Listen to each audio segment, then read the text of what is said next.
When Gessler brother asked by the narrator, "Do you want some boots by me?" Even he had only wanted 2 pairs of the boots, but he had ordered 3 pairs of the boots, and he quickly left by the shop. I do not know quite what feeling of being part in his mind of a conspiracy against him, or not perhaps so much against him as against his idea of boot. One does not, I suppose, care to feel like that, for it was again many months before my next visit to his shop paid. I remember with the feeling, "Oh well, I can't leave the old boy, so here goes, perhaps it will be his elder brother." Narrator's son said that I immediately left the shop, and what is going on in my mind about his conspiracy, about his against him, about the quality of his boots, and about the condition of their living. I could not recognize myself also, and it was a long time when I again visited to his shop for payment, and he said that one man present there, he said that I can't leave my old boys, means I can't refuse my old customers. So you sit here and goes. Perhaps it was the elder brother of Mr. Gessler brother. For his elder brother I knew had not character enough to reproach me even dumbly. He said that his elder brother never approached me too much for the boots. And to my relief, in the shop there did appear to be his elder brother handling a piece of leather. "Well, Mr. Gessler," I said, "how are you?" He came close and peered at me. "I am pretty well," he said slowly, "but my elder brother is dead." He said that I had only seen his elder brother in the shop one time when he brought a piece of leather in his hand to show me. And the narrator's son asked by Mr. Gessler that how are you? He replied, he came closer, peered at the narrator's son and replied, "I am pretty well." But he said that my elder brother is dead. And I saw that it was indeed himself, but how aged and when. And never before had I heard him mention his brother. Much shocked, I murmured, "Oh, I am sorry." When he said that my elder brother is dead, narrator's son said that first time I noticed that he himself was there, but he was too much aged. He was looking a very old person, and he never mentioned his elder brother's name earlier with shockingness. Then he murmured to Mr. Gessler that I am very sorry. "Yes," he answered, "he was a good man. He made a good boot, but he is dead."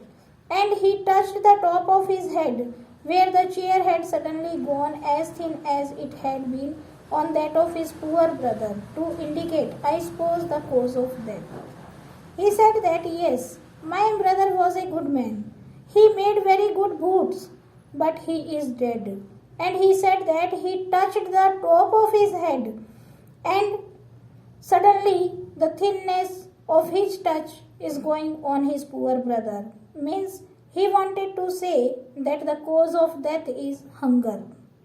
He becomes so thin, so he has died. He could not get over losing the order shop. "Do you want any boots?" And he held up the leather in his hand. "It is a beautiful piece." Gessler brother told about his brother that he could never lose any order in the shop. He always asked by the customer, "Do you want any boot?" And he always held the leather in his hand and show that it is a very beautiful piece. Same thing Gessler brother has done this time, and the narrator's son ordered several pairs. It was very long before they came, but they were better than ever. One simply could not wear them out, and soon after that I went abroad. He said when I ordered at that time, Mr. Gessler brother's big brother, elder brother has taken ordered by me. I had never get the chance to wear the boots because I went to the abroad immediately. It was over a year before I was again in London, and I came into the Gessler brothers shop. And the first shop I went to was my old friend's. I had left a man of 60. I came back to one of 75, pinched and worn the tremulous, who geniusly this time did not at first know me. He said that I went to my friend's shop. First shop was that I went to my old friend's shop.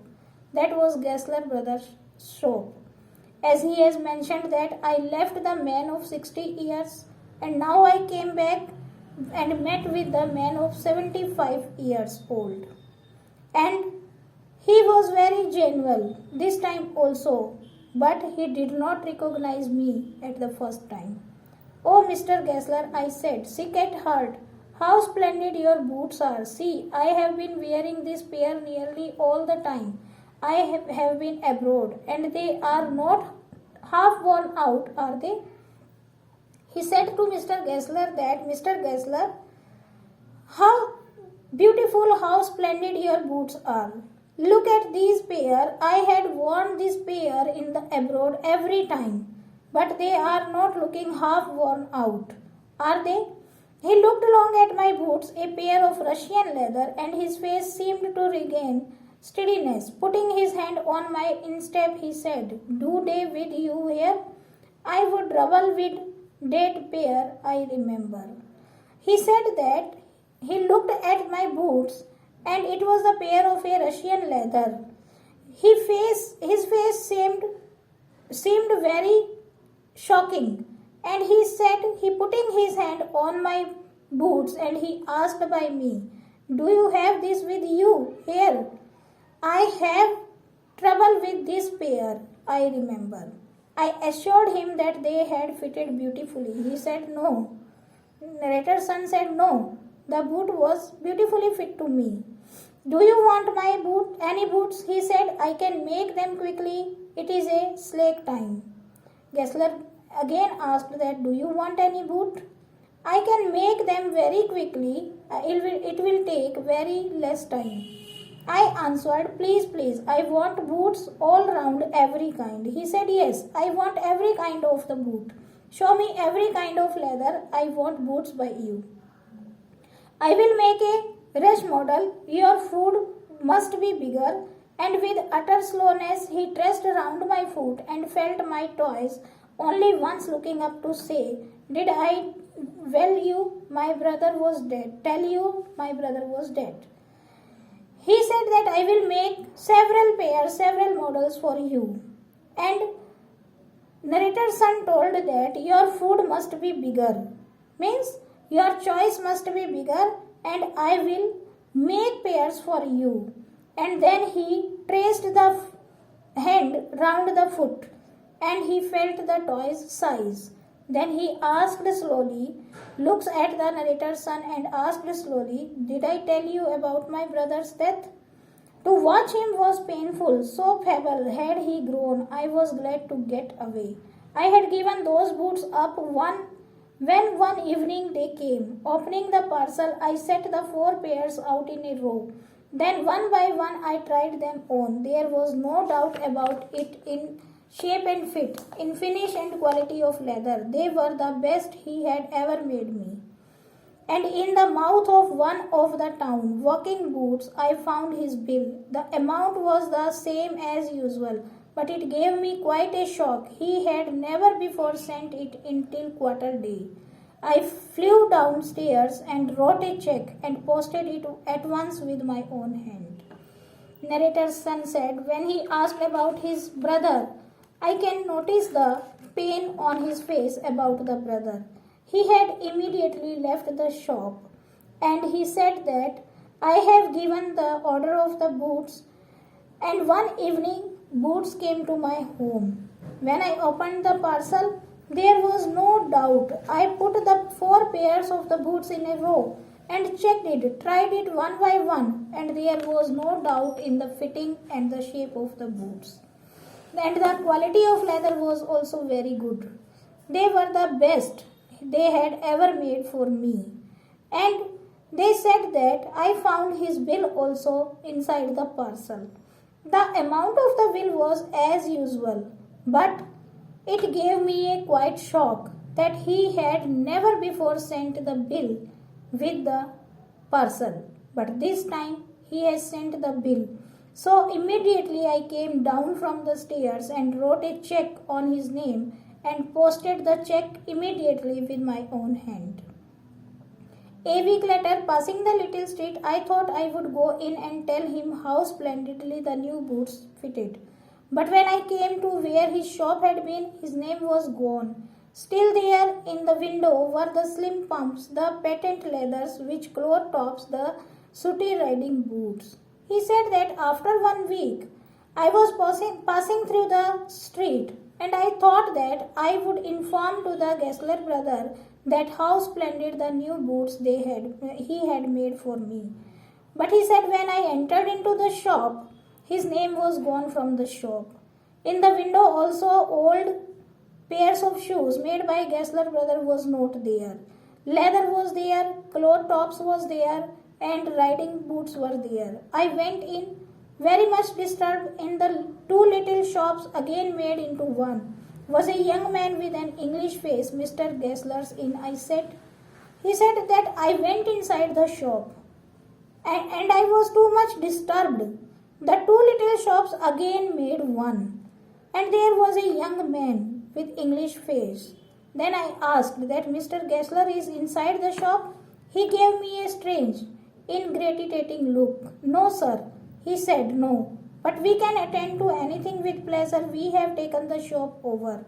You have seen our name, no doubt, next door. We make for some very good people. Yes, yes, I said, but Mr. Gessler, oh, he answered, dead. Dead, but I only received these boots from him last Wednesday week. He said, a shock in go. Poor old man starved himself. Good God. He said that he looked at me with a strange look. He said, no, sir, but I can attend you with any pleasure. We have taken the shop by Mr. Gessler. You can see our name at the next door. We make for some very good people. He said, yes, but what about Mr. Gessler? He answered, he is dead. The narrator's son was shocked. He said, dead? But I only received these boots from him last Wednesday. He said that, yes, the poor old man starved himself and God gave him a peace. Slow starvation, the doctor called it. You see, he went to work in such a way, would keep the shop on, wouldn't have a soul touch his boots except himself.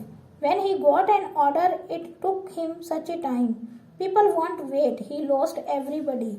And there he had sit, going on and on. I will say that for him, not a man in London made a better boot. But look at the competition. He never advertised. Would have the best leather too, and do it all himself. Well, there it is. What could you expect with his ideas? He said that doctor called it slow starvation. You can see that he went to work in such a way. He can only run his shop slowly. Whenever he got any order, he prepared the boot in a very slow manner. It will take a time because he made the quality boot. But people won't wait. He lost everybody in this way. And here he sit going on with his work, and he said that he never a man in London can made the better boots like Mr. Gessler. But look at the competition. He has never advertised about his boots. Would you think that it can be helpful to him? But starvation, that may be a bit flowery, as the saying is, but I know myself he was still in over his boots day and night to the very last. You see, I used to watch him, never gave himself time to eat, never had a penny in the house. All went in rent and leather. How he lived so long, I don't know. He regularly let his fire go out. He was a character, but he made good boots. Yes, I said he made good boots, and I turned and went out quickly, for I did not want that youth to know that I could hardly see. He said that he may be a bitter flowery, means he make a good quality boots. He busy with his work day and night. At every last, we can see that he has never given time to eat. He had not a single penny in the house. All the money he make by the shop went into the rent and the leather. How he can live so long? But he said that regularly he lit his fire and he was really a great character. He made a good boots. The narrator's son replied, yes, he made good boots, but he immediately turned and went out of the shop because he never wanted that this young man saw the love or the shock the narrator's son has in his eyes for Gessler brothers. Students, by this chapter, we came to know that people only go through the advertisement and the shine, but they never saw the quality of the things. In this way, some shopkeepers who has too much hard work, who spend their all money and hardship to make the quality things, at last they died by the starvation. It should not be happen with the people, those who provide us good things. We should think about these type of people, and we should go through the quality note by the advertisement. This is the chapter which you had studied. Take reading of it again. Have a nice day.